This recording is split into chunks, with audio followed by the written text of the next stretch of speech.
मैं आपसे पूछना चाहता हूं, आपके किसी के खाते में कोई एक नया पैसा मोदी के वायदे के मुताबिक आपके खाते में आया कि नहीं आया? कोई पैसा नहीं आया। जहां कोई वायदा पूरा नहीं किया, वहां प्रदेश और देश के अंदर महंगाई बढ़ा दी। आज हरियाणा प्रदेश की हालत ऐसी है कि जहां महंगाई बढ़ी हुई है, वहां भ्रष्टाचार चरम सीमा पे है, कानून व्यवस्था खत्म है, और उसके साथ साथ पढ़े लिखे नौजवान के लिए कोई रोजगार नहीं है। बेरोजगारी में आज हरियाणा प्रदेश देश में नंबर 1 पे है। वहीं उसके साथ हमारा प्रदेश कहीं दूध दही के लिए जाना जाता था, आज नशे में भी नंबर 1 पे पहुंचा दिया इस भाजपा की सरकार ने। नशा बढ़ गया, अपराध बढ़ गए। आज साथियों, नौजवान को रोजगार नहीं, इसलिए नौजवान जो है, खास करके आपका करनाल जिला, कुरुक्षेत्र जिला, यमुनानगर और कैथल जिला, इन जिलों में तो मैं यात्रा के दौरान जब गांव में गया था, बड़ी हैरानी होती थी सुनकर के कि हमारे गांव में 18 साल से लेकर के 40 वर्ष का कोई भी नौजवान जो है आज अपने घर में, गांव में नहीं है। सारा का सारा नौजवान जमीनें बेच बेच करके विदेशों को पलायन कर गया। सरकार की गलत पॉलिसी की वजह से आज हमारे घर खाली हो गए, गांव खाली हो गए। वहीं कांग्रेस के राज के अंदर बड़ी लूट मची थी। भूपेंद्र सिंह हुड्डा के राज में हरियाणा प्रदेश के लोगों के साथ बड़ा भेदभाव किया गया था। चाहे कोई नौकरी निकलती थी, चाहे कोई रोजगार के साधन उपलब्ध कराने की बात थी, और चाहे साथियों कहीं कोई छोटा मोटा विकास का मामला था। हैरानी की बात है, उस 10 साल के राज में ये सारी चीजें रोहतक जिले तक सिमट करके रह जाती थी, उसकी सीमा से बाहर नहीं निकलती थी। एक समय चौधरी ओम प्रकाश चौटाला जी प्रदेश के मुख्यमंत्री थे। जब चौटाला साहब मुख्यमंत्री थे, सरकार आपके द्वार कार्यक्रम के तहत हरियाणा प्रदेश का पूरे प्रदेश के लोगों के साथ बिना भेदभाव किए सम्मान विकास कराने का काम किया था। चौटाला साहब के मुख्यमंत्री तब काल में एक गांव से दूसरे गांव से जुड़ने वाली जो जितने भी कच्चे रास्ते थे, उन सबको पक्का कर दिया गया था। हरियाणा प्रदेश में सड़कों का जाल बिछा दिया गया था। जहां पीने का स्वच्छ पानी नहीं था, वहां कनाल बेस्ड वाटर वर्क्स बनाए गए।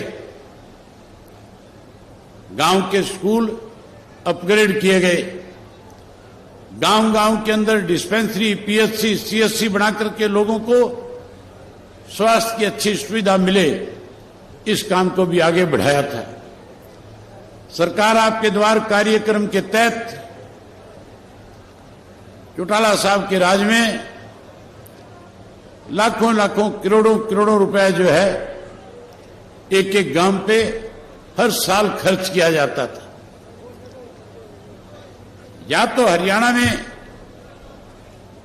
चौधरी देवीलाल जी के राज के अंदर जो वायदे किए गए थे उनको पूरा किया गया था, और या फिर दलित समाज को ऊपर कैसे उठाया जाए, इसके लिए लंबे समय से संघर्ष करके बहन मायावती जी ने उत्तर प्रदेश में जब सरकार बनाई, तो जब संघर्ष कर रहे थे, जब आम नागरिक को अपने साथ जोड़ रहे थे, आम नागरिक का विश्वास जीत रहे थे, जब दबे कुचले लोगों को जिनका वोट का अधिकार नहीं था, उनकी लड़ाई लड़ रहे थे, और उन लोगों के बीच में जाकर के जो वायदे उन्होंने किए, जो बात उन्होंने कही, उत्तर प्रदेश के लोगों ने यकीन करके जब उनकी सरकार बनाई, तो सरकार बनने के बाद अनेक ऐसे काम किए जो आज भी उत्तर प्रदेश के लोग याद करते हैं। गरीब का उत्थान किया, किसान की मदद करी और उसके साथ साथ उत्तर प्रदेश का गुंडा राज खत्म करने का काम अगर किसी ने किया तो बहन मायावती जी ने किया। साथियों, चुनाव का वक्त है। हर पार्टी अपना मैनिफेस्टो लेकर के आएगी, अलग अलग तरह के वायदे करेंगे, लुभाने की कोशिश करेंगे। आज भारतीय जनता पार्टी चाहे जो मर्जी वायदा कर ले, लोग उनकी बात पे यकीन नहीं करेंगे, भाजपा को सत्ता से बाहर करेंगे। वहीं कांग्रेस पार्टी भी आज कहीं लोगों को लुभाने के लिए रोजाना इश्तिहार निकालते हैं, तरह तरह के वायदे करते हैं। बड़ी हैरानी की बात है, जो पार्टी 10 साल सत्ता में रही, सत्ता में रहते हुए लोगों को कोई सुविधाएं प्रदान नहीं करी, महंगाई बढ़ाई, भ्रष्टाचार बढ़ाया, गुंडा तत्व को कहीं ना कहीं संरक्षण देने का काम किया। आज वो लोग भी वायदा करते और कहते हैं अगर हमारा राज बन जाएगा गैस का सिलेंडर 500 रुपए का कर देंगे। वायदा करते हैं पेंशन 6000 कर देंगे। वायदा करते हैं ओल्ड पेंशन स्कीम लागू कर देंगे। ये कांग्रेस के लोग वायदा करते हैं और कहते हैं गरीब आदमी को 100 गज का प्लाट देंगे, पक्का मकान बना करके देंगे। इनका 10 साल राज था। इस 10 साल के राज के अंदर किसने भूपेंद्र सिंह हुड्डा का हाथ पकड़ा था, कौन मना कर रहा था, ये सारी सुविधाएं 10 साल के उस राज में, उस कार्यकाल में क्यों नहीं दी? अब केवल सत्ता का दाव लगाना चाहते हैं। आज वायदे करके लोगों को कहीं भ्रमित करना चाहते हैं। अगर वायदे प्रदेश में किसी ने पूरे किए तो उस शख्स का नाम चौधरी देवीलाल था। आप याद करो, चौधरी देवीलाल जी ने सन 1987 में आपसे वायदे किए थे, कहा था कि अगर मेरी सरकार बनाओगे, मुझे सेवा का मौका दोगे, तो बुजुर्ग आदमी को जिसकी उम्र 60 वर्ष हो जाएगी, सरकार के खजाने से 100 रुपया माहवार पेंशन देने का काम करूंगा। किसान से, मजदूर से, गरीब आदमी से, छोटे दुकानदार से कहा था कि आप कर्जे से पीड़ित हैं, सरकार बनाओ, 10-10 हजार रुपए का कर्जा माफ करूंगा। जो 10,10,000 उस वक्त का था, आज के 10 लाख से भी ज्यादा है। साथियों, वायदा किया था गरीब की बेटी की शादी में दिक्कत परेशानी ना आए, 5100 कन्यादान दूंगा। बंसीलाल मुख्यमंत्री थे, कह रहे थे कि देवीलाल बका रहा है, मैं LLB हूं, वकील हूं, पढ़ा लिखा हूं, चिंता करने की जरूरत नहीं, सरकारी खजाने से कोई धन इस तरह दिया नहीं जा सकता। अगर ऐसा संभव होता तो मैं आपको पहले मुहैया करा देता है। आपने चौधरी देवीलाल को सरकार बना करके दी। चौधरी देवीलाल ने कानून बना करके तीनों के तीनों वायदे आपके पूरे करने का काम किया। आज फिर कांग्रेस के लोग वायदे करके कहीं मतदाता को लुभाना चाहते हैं। इनसे वायदे पूरे नहीं हो सकते। इनकी नीयत ठीक होती तो 10 साल पहले पूरे करते। अगर कोई वायदा पूरा करेगा तो इंडियन नेशनल लोकदल पार्टी और बहुजन समाज पार्टी की सरकार बनने के बाद हम लोग आपसे किए हुए वायदे पूरे करने का काम करेंगे। मैं आपसे एक बात पूछना चाहता हूं, हम आपके सामने जो भी वायदा करेंगे,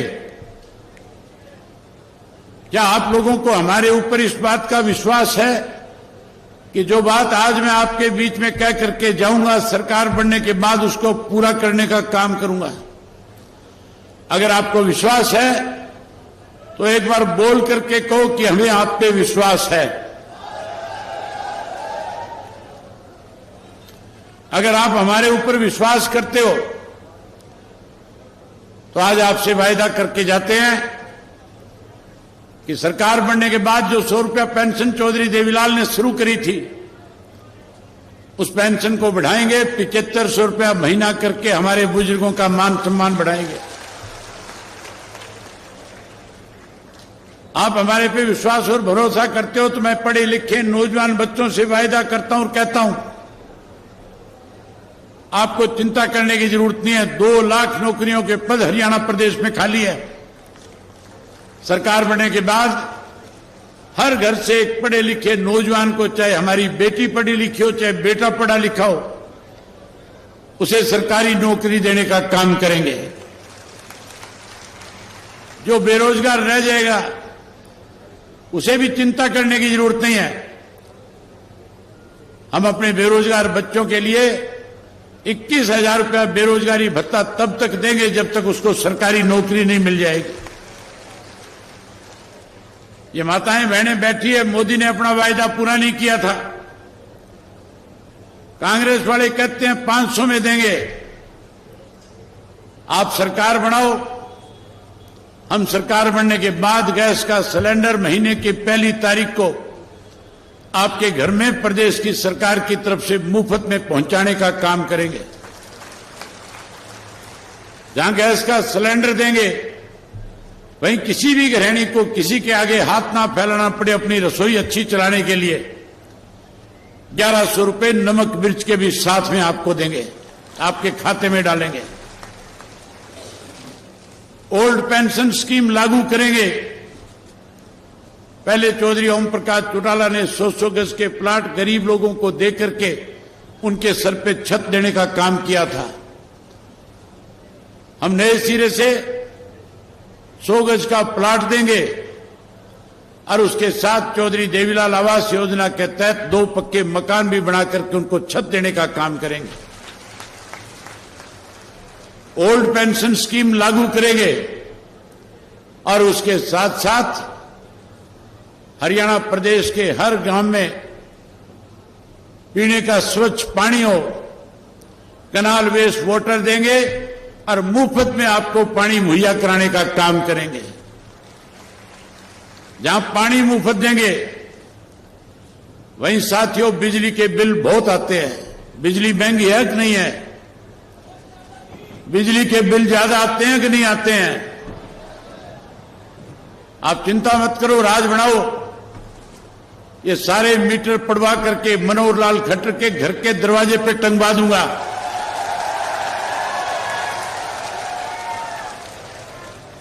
और वहीं उसके साथ साथ हरियाणा प्रदेश के हर नागरिक की घर की बिजली मुफ्त में करके देने का काम करेंगे। अच्छे स्कूल बनाएंगे ताकि बच्चे शिक्षित हो सकें और वहीं उसके साथ हरियाणा के हर बच्चे की, हर घर में पैदा होने वाली बेटी की पढ़ाई मुफ्त में कराएंगे। वहीं उसके साथ साथ परमात्मा ना करे कोई बीमार हो जाए। आज बीजेपी वाले कहते हैं 10 लाख का आयुष्मान कार्ड बनाएंगे। कांग्रेस वाले कल तक कहते थे 20 लाख, अब कहते हैं 25 लाख। मुझे लगता है चुनाव की तारीख नजदीक आते आते कह देंगे 30 लाख 35 लाख। पहले भी हमने बुजुर्ग को 60 वर्ष से ज्यादा आयु वाले को मुफ्त इलाज की सुविधा प्रदान करी थी। अब की बार हमारा फैसला है दोनों पार्टियों का।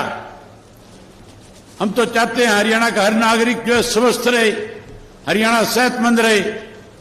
अगर कोई बीमार हो जाएगा, चाहे वो कहीं इलाज कराए पूरे देश के अंदर, उसके इलाज पे जितना खर्च आएगा टोटल हरियाणा प्रदेश की सरकार वहन करेगी। आप क्या मुफ्त में इलाज करने का काम करेंगे। साथियों, मन बहुत था आपके साथ और बहुत सारी बातें करूं, लेकिन आगे समय दे रखा है।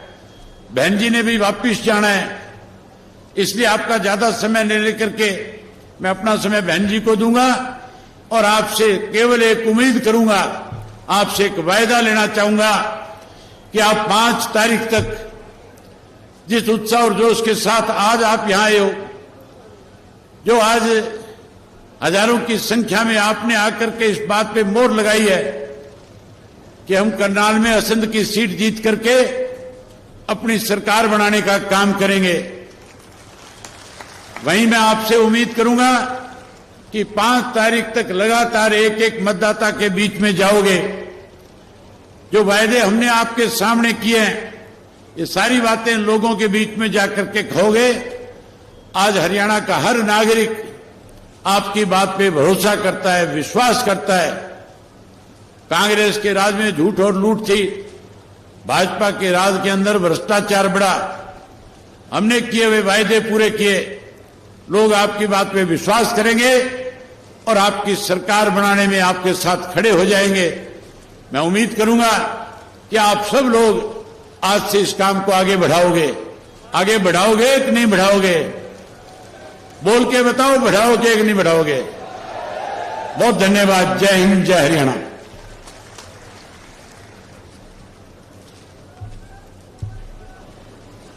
सम्मानित साथियों, अब मैं इस जनसभा के मुख्य अतिथि के रूप में आई बहुजन समाज पार्टी की राष्ट्रीय अध्यक्ष, उत्तर प्रदेश की 4 बार रही मुख्यमंत्री, इस देश के पीड़ितों, शोषितों, गरीबों की मसीहा, सर्वे समाज के मान और सम्मान के प्रतीक आदरणीय बहन कुमारी माइती जी को निवेदन पूर्वक आग्रह करता हूं कि आए और जनसभा को संबोधित करने का काम करें। सम्मानित साथियों, बड़ी गंभीरता से सुनना एक एक शब्द को। बहन जी का एक एक शब्द मूल्यवान है। बड़ी गंभीरता से सुनना। कोई भी व्यक्ति बहन जी के भाषण खत्म होने से पहले कुर्सी नहीं छोड़ेगा। शांति से सुनना, गंभीरता से मन साथ।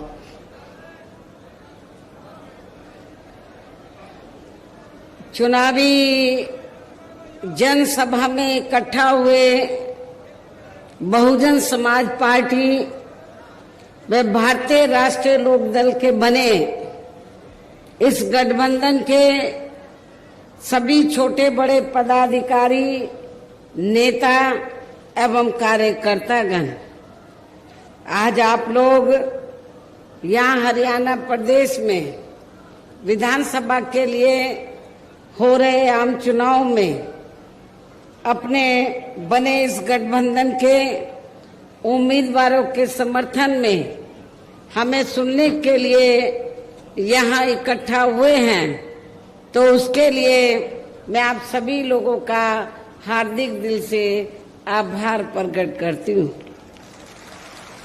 जिनको कामयाब बनाने के लिए भारतीय राष्ट्रीय लोकदल के वरिष्ठ राष्ट्रीय महासचिव श्री अभय सिंह चौटाला जी व इनके सभी साथीगण तथा बीएसपी के भी नेशनल कोऑर्डिनेटर श्री आकाश आनंद व यहाँ के संयोजक श्री रणधीर बेनीवाल और इनके भी सभी साथीगण पूरे जी जान से लगे हैं।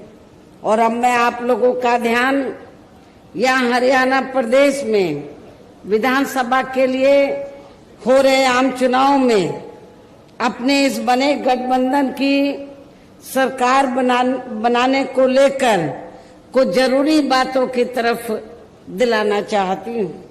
और इस संबंध में हमारी पार्टी का ये कहना है कि अपने देश को आजाद हुए और भारतीय संविधान को भी लागू हुए अब वर्षों बीत चुके हैं, और इस लंबी अवधि में केंद्र व आपके हरियाणा प्रदेश में भी विभिन्न विरोधी पार्टियों की सरकारें रही हैं। लेकिन दुख की बात यह है कि इस दौरान आपके हरियाणा प्रदेश में भी यहाँ विरोधी पार्टियों की रही सरकारों में सर्व समाज में से खासकर दलितों, आदिवासियों, पिछड़े वर्गों, मुस्लिम व अन्य धार्मिक अल्पसंख्यकों के साथ साथ गरीबों, मजदूरों, किसानों, व्यापारियों एवं अन्य मेहनतकश लोगों का भी पूर्ण रूप से विकास व उत्थान आदि नहीं हो सका है। जिनकी सरकारों की गलत नीतियों एवं गलत कार्य प्रणाली आदि को अभी ने और ज्यादा आजमाने की जरूरत नहीं है। और इस मामले में खास तौर से मैं दलितों, आदिवासियों व अन्य पिछड़े वर्गों के लोगों को ये बताना चाहूंगी कि इन वर्गों को परम पूज्य बाबा साहब डॉक्टर भीमराव अंबेडकर के कड़े संघर्ष एवं अथक प्रयासों से भारतीय संविधान में मिले कानूनी अधिकारों में से विशेषकर सरकारी नौकरियों में जो इन्हें आरक्षण की सुविधा मिली है, तो उसे यहाँ पहले कांग्रेस की और अब बीजेपी की तथा अन्य और पार्टियों की भी राज्यों में रही सरकारों की जातिवादी सोच व मानसिकता के चलते इन्हें यह आरक्षण का पूरा लाभ नहीं दे पा रहे हैं। और अब तो इनके इस आरक्षण को ये पार्टियां मान्य कोर्ट की आड़ में इसे प्रभावहीन बनाने में वे खत्म करने की भी पूरी कोशिश में लगी हुई हैं। और इसका खास उदाहरण ये है कि दिनांक 1 अगस्त 2024 को माननीय सुप्रीम कोर्ट का दिया गया निर्णय, जिसमें कोर्ट ने एससी व एसटी के आरक्षण में वर्गीकरण व क्रीमी लेयर आदि को लागू करने की बात कही है। यानी कि आरक्षण में से आरक्षण, पहले एससी एसटी वर्गों के लोगों को जो आरक्षण दिया हुआ था तो वो उनको पूरा मिलता था, भरा तो नहीं जाता था कोटा, लेकिन उसमें कोई वर्गीकरण नहीं था। उसमें कोई अब क्या है, माननीय सुप्रीम कोर्ट ने क्या जजमेंट दिया है कि जो आरक्षण आप लोगों को मिला एससी एसटी वर्गों के लोगों को, तो उसमें भी वर्गीकरण किया जाएगा, उसको भी बांट दिया जाएगा। पहले एससी एसटी में क्रीमी लेयर आदि लागू नहीं थी, वो भी लागू कर दी। और सुप्रीम कोर्ट ने जो ये जजमेंट दिया, अब होगा क्या कि एससी एसटी का जो आरक्षण है इसको वर्गीकृत कर दिया, इसको बांट दिया कि जो एससी एसटी में इसको 2-3 हिस्सों में बांट दिया। लेकिन पहले ऐसा नहीं था। पहले मान लीजिए जिन लोगों को आरक्षण मिल रहा है और उनमें से जो लोग इसके योग्य नहीं हैं, तो उन्हीं वर्गों में से आरक्षण दिया जाता था। लेकिन अब ये वर्गीकरण करके ये लोग क्या करेंगे कि जो योग्य नहीं होंगे तो उनको पहले एससी में ही जो मजबूत जातियां थी उनको मिल जाता था। अब ये धीरे से चुपके से अब ये करेंगे क्या, सामान्य वर्गों के लोगों को उनका ये आरक्षण दे देंगे। और ये जो व्यवस्था की गई है, माननीय सुप्रीम कोर्ट ने जो व्यवस्था की है, तो इस व्यवस्था में सेंटर की ओर से, सेंटर में किसकी सरकार है, भारतीय जनता पार्टी की, भारतीय जनता पार्टी का जो सरकारी वकील उधर खड़ा हुआ, उसने सुप्रीम कोर्ट के इस फैसले का स्वागत किया, कहा कि हम सहमत हैं, इससे हम सहमत हैं। कांग्रेस के भी वकील खड़े हुए, उन्होंने कहा कि हम इससे सहमत हैं। और ये एससी एसटी में जो आरक्षण में पहले वर्गीकरण नहीं था, अब उसमें वर्गीकरण कर दिया। अब आपको बहुत, और इनको जो एससी एसटी की जातियां हैं तो वर्गीकरण करके इनको आपस में लड़ाने का काम किया है। और ये जो पार्टियां क्या कर रही हैं, लड़ाने का काम कैसे कि फूट डालो और राज करो। अभी तक SC ST एक प्लेटफार्म पे रहता था, लेकिन इसकी आड़ में इनको बांट के फूट डालो। कुछ जो वोट कुछ वोट BSP ले जाए और कुछ वोट वो दूसरी पार्टियां ले जाए, इनको बांट के रखो। जिनको ये कह रहे हैं कि वर्गीकरण करके हम फायदा पहुंचा रहे हैं, तो उनका ये वोट ले जाएंगे, जबकि इससे कोई फायदा होने वाला नहीं है। धीरे पर्दे के पीछे इसका ज्यादातर लाभ जनरल लोगों को ही मिल जाएगा, और एक दिन ऐसा आ जाएगा कि आपका ये आरक्षण प्रभावहीन बन जाएगा, ना के बराबर रह जाएगा, खत्म हो जाएगा। और यदि इन वर्गों के आरक्षण के मामले में केंद्र की वर्तमान भाजपा सरकार की भी नीति व नीयत साफ होती, तो फिर ये सरकार माननीय सुप्रीम कोर्ट के आरक्षण को लेकर आई इस निर्णय को बिना कोई देरी किए हुए उसे निष्प्रभावी बनाने व पूर्व की स्थिति में लाने के लिए संसद का विशेष सत्र बुलाकर फिर संवैधानिक संशोधन विधेयक जरूर लाती, और उसे विपक्ष को साथ में लेकर पास भी जरूर कराती। और इतना ही नहीं, बल्कि इसके लिए कांग्रेस व इनके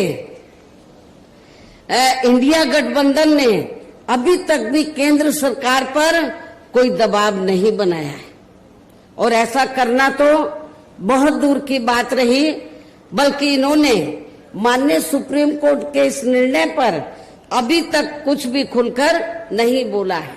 ना बीजेपी ने, ना कांग्रेस ने, ना अन्य पार्टियों ने कुछ भी खुलकर नहीं बोला है। और इस मामले में केंद्र की भाजपा सरकार व अधिकांश सभी विरोधी पार्टियां अभी तक भी चुप्पी साधे हुए हैं। यहां मैं ये भी बता देना चाहती हूं कि माननीय कोर्ट ने SC ST आरक्षण में वर्गीकरण करने व क्रीमी लेयर को भी लागू करने का ये कार्य जो पहले संसद के पास था, राष्ट्रपति जी के पास था, उनसे वापस लेकर तो SC ST के आरक्षण में वर्गीकरण करने व क्रीमी लेयर को भी लागू करने का ये कार्य अब राज्य सरकारों के ऊपर छोड़ दिया है। जो पहले राज्य सरकारों के पास नहीं था, संसद के पास था, राष्ट्रपति जी के पास था, ये राज्य सरकारों के ऊपर छोड़ दिया है। जो राज्य सरकारें हैं, जिस भी पार्टी की सरकार बनेगी तो उस पार्टी की सरकार फिर अपने हिसाब से इसका पूरा राजनीतिक फायदा भी उठाएगी। साथ ही इसकी आड़ में इन वर्गों को बांटकर इन्हें आपस में भी लड़ाएगी, अर्थात अब ये पार्टियां फूट डालो व राज करो की नीति का भरपूर फायदा उठाएंगी।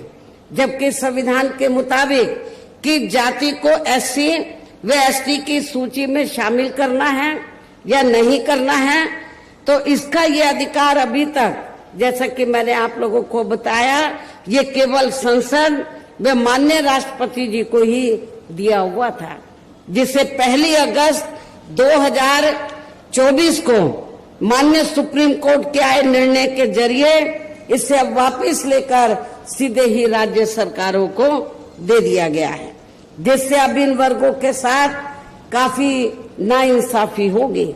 अर्थात इनका अब यह आरक्षण ना के बराबर ही रह जाएगा।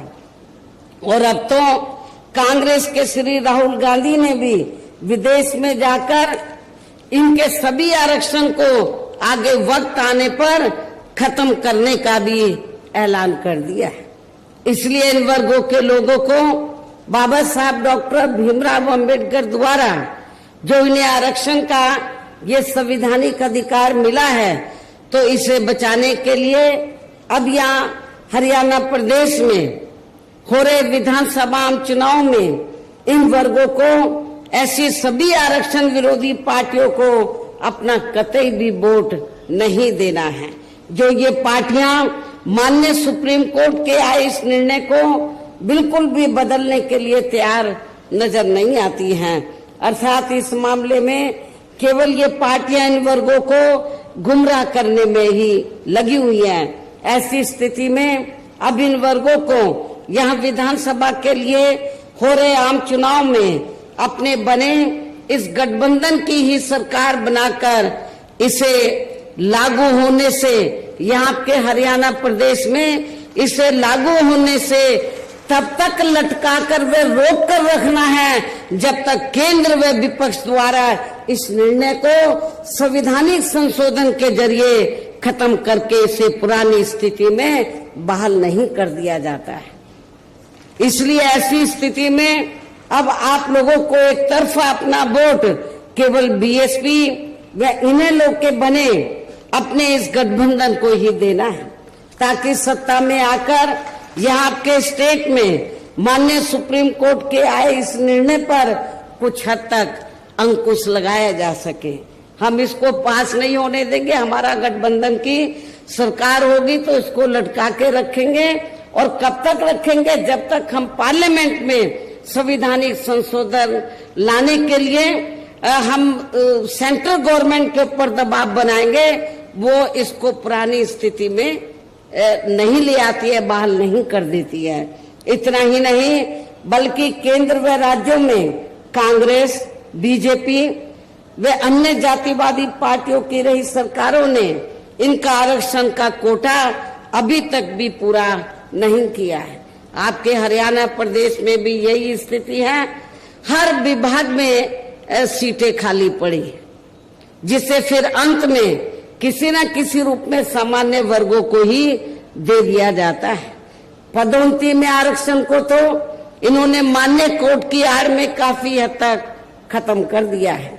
इसके साथ ही केंद्र व राज्यों की भी सरकारों द्वारा इन वर्गों के लोगों को प्राइवेट सेक्टर में आरक्षण दिए जाने की व्यवस्था किए बिना ही इनके ज्यादातर सरकारी कार्य अब यहाँ प्राइवेट सेक्टर के जरिए ही देश के अधिकांश बड़े बड़े पूंजीपतियों व धन्ना सेठों आदि को ही दिए जा रहे हैं, जिसके कारण आपके यहाँ हरियाणा प्रदेश सहित पूरे देश में अब इन वर्गों के लोगों को आरक्षण का बहुत कम ही लाभ मिल पा रहा है। और इससे अब पूरे देश में दलितों व आदिवासियों के साथ साथ अन्य पिछड़े वर्गों को भी काफी ज्यादा नुकसान हो रहा है। जबकि अन्य पिछड़े वर्गों के लोगों को ये भी मालूम होना चाहिए कि इन्हें मंडल कमीशन की रिपोर्ट के तहत आरक्षण की सुविधा केंद्र में कांग्रेस पार्टी की रही सरकार में नहीं बल्कि बीएसपी के कड़े संघर्ष एवं अथक प्रयासों से केंद्र में रही श्री बीपी सिंह की सरकार में ही मिली है, जिसका भी अब यहाँ जातिवादी विरोधी पार्टियों की चल रही सरकारें इन्हें पूरा लाभ नहीं दे पा रही हैं। इसके साथ ही श्री बीपी सिंह की सरकार में ही इन वर्गों के मसीहा परम पूज्य बाबा साहब डॉक्टर भीमराव अंबेडकर को भी यहाँ भारत रत्न की उपाधि से सम्मानित किया गया है, जिसके लिए वो हर प्रकार से पात्र भी थे। जबकि इन्हें ये सम्मान इनके जीते जी केंद्र में रही कांग्रेस पार्टी की सरकार में ही बहुत पहले मिल जाना चाहिए था, लेकिन इस पार्टी की यानी कि कांग्रेस पार्टी की सरकार ने बाबा साहब डॉक्टर अंबेडकर के देहांत के बाद भी इन्हें काफी वर्षों तक इन्हें ये सम्मान नहीं दिया। इससे इन वर्गों के प्रति इस कांग्रेस पार्टी की हीन व जातिवादी मानसिकता साफ झलकती है। इतना ही नहीं बल्कि इनके कारवां को आगे बढ़ाने वाले वे हर मामले में समर्पित रहे व्यक्तित्व मान्यवर श्री कांशीराम जी के देहांत होने पर उस समय केंद्र में रही इसी कांग्रेस पार्टी की सरकार ने इनके सम्मान में एक दिन का भी राष्ट्रीय शोक घोषित नहीं किया था।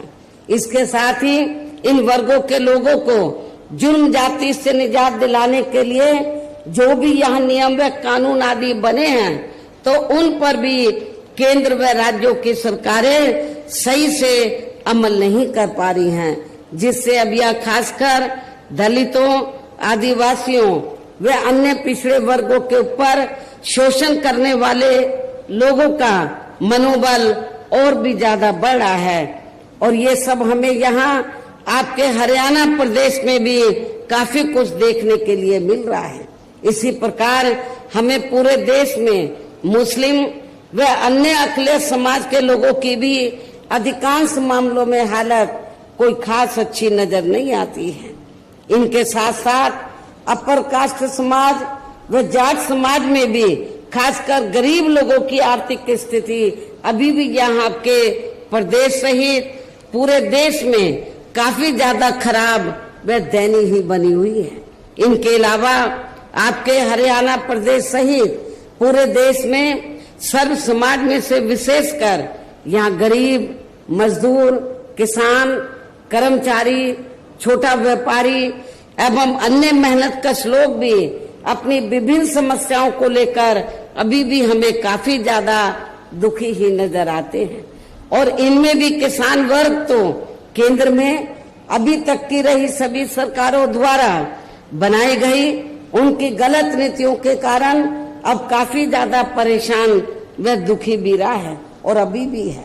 लेकिन इन सब की मुख्य वजह हमारी पार्टी केंद्र में वे आपके हरियाणा प्रदेश में भी यहाँ अब तक की रही अधिकांश विरोधी पार्टियों की सरकारों की गरीब व किसान विरोधी तथा इनकी जातिवादी, पूंजीवादी व संकीर्ण मानसिकता के तहत बनाई गई उनकी गलत नीतियों एवं गलत कार्य प्रणाली को ही काफी हद तक जिम्मेवार मानकर चलती है। और इस मामले में खासकर इनकी गलत आर्थिक नीतियों के वजह से ही आए दिन यहाँ पूरे देश में गरीबी, बेरोजगारी व महंगाई आदि भी काफी ज्यादा बढ़ रही है, जिससे आम जनता काफी ज्यादा परेशान व दुखी भी है। इसके साथ साथ अभी भी अपने देश में भ्रष्टाचार हर स्तर पर काफी ज्यादा फैला हुआ है, जिससे आपका खुद का अपना हरियाणा प्रदेश भी अछूता नहीं रहा है। और इन सब का मुख्य कारण हमारी पार्टी आजादी के बाद से लेकर अभी तक केंद्र व देश के अधिकांश राज्यों में तथा आपके खुद के अपने हरियाणा प्रदेश में भी ज्यादातर सत्ता यहाँ खासकर पूंजीवादी पार्टियों के हाथों में ही आने को मानकर चलती है, जिसके कारण ही अब पूरे देश में वे आपके खुद के अपने प्रदेश में भी अभी भी हमें यहाँ सर्व समाज के लोग अधिकांश मामलों में काफी ज्यादा दुखी व परेशान ही नजर आते हैं। जबकि पूरे देश में बहुजन समाज पार्टी ही अकेली एक ऐसी पार्टी है जो विरोधी पार्टियों की तरह देश के बड़े बड़े पूंजीपतियों व धन्ना सेठों की आर्थिक मदद से नहीं बल्कि अपनी पार्टी के ही आम कार्यकर्ताओं की आर्थिक मदद से चुनाव लड़कर यहाँ केंद्र व राज्यों की भी सत्ता में आना चाहती है, ताकि हमारी पार्टी सत्ता में आने के बाद फिर बिना किसी दबाव के वे आजाद होकर सर्व समाज के लोगों की सभी समस्याओं का समाधान करके उन्हें हर मामले में वे हर स्तर पर यहाँ खुशहाल बना सके।